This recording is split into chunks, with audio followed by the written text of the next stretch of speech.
Join me on this mission.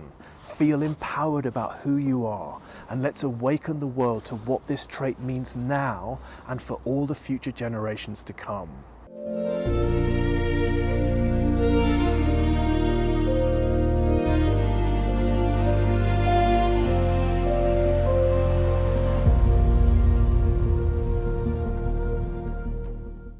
I'm Willow McIntosh, founder of Illuminance and leader of the High Sensory Intelligence movement.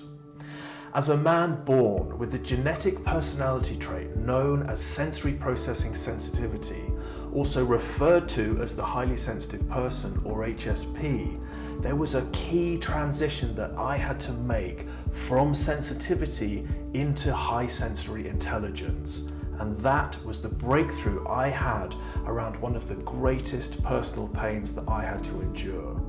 What I was doing to myself when I would experience the effects of sensory overload caused by the depth of processing that just comes with the trait. This would manifest on a regular basis as an overwhelming exhaustion and an inability to process information.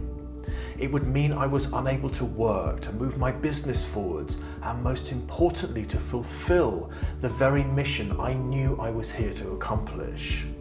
It was an acute feeling of shame and regret that I was letting myself down and everything that I stand for. Now, resting and self-care has to be an essential part of life as an HSI because of what causes the neurotransmitters to tire. For me, it used to mean that I couldn't even see the goals that meant so much to me. All the plans I had made for that particular day just couldn't happen. So I would fall into a state of feeling very unsafe. My faculties were simply not working as they usually do. The very part of me that I rely on to move forwards and provide for myself simply wasn't there. The incredible sadness I would experience that was literally inhibiting me from fulfilling my life's mission. To evolve the misunderstanding of what this trait is, to shift this label of sensitivity into an awareness of the enormous advantages it brings, to awaken the 15% of the population born with it, to understand its potential and the responsibility that we have to bring its unique gifts into our communities and into leadership.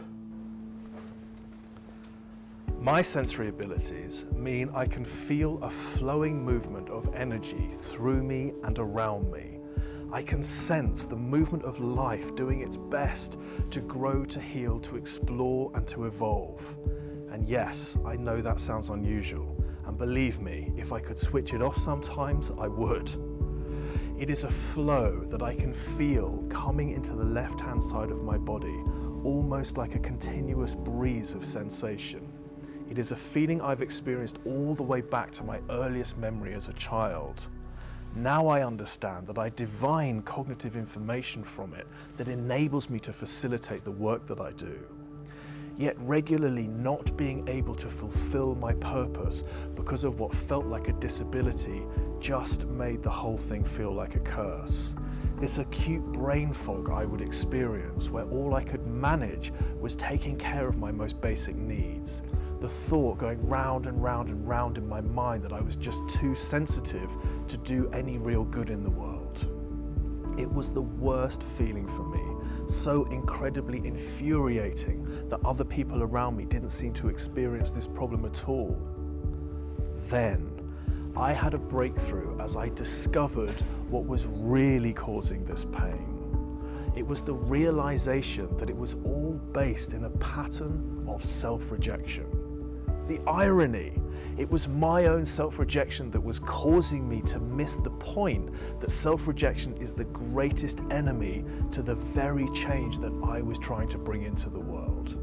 I would consciously split the top half of myself from the lower half so I didn't have to feel the feeling in my body that was actually the source of my sense of self and my strength.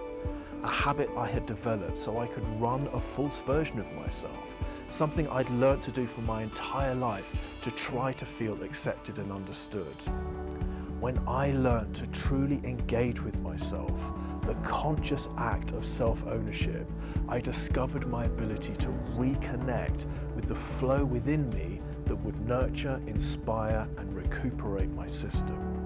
I would find solace in the acknowledgement of the flow of life in the moment. I found a whole new resource within me.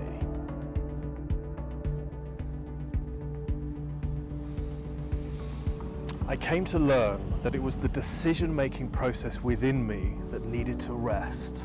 Yet I had this obsession with way over processing everything in the hope I would somehow work out my own sense of self.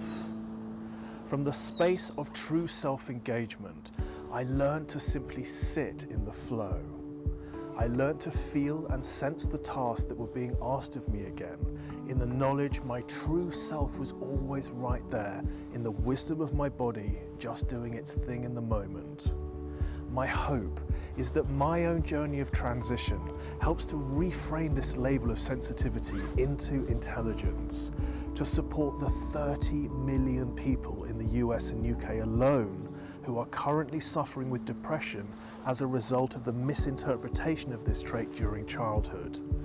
To raise awareness that this trait is intended, it is a part of nature, it is found in 100 species of animals as well as humans, that it brings with it enhanced creativity, intuition, empathy, and visionary abilities.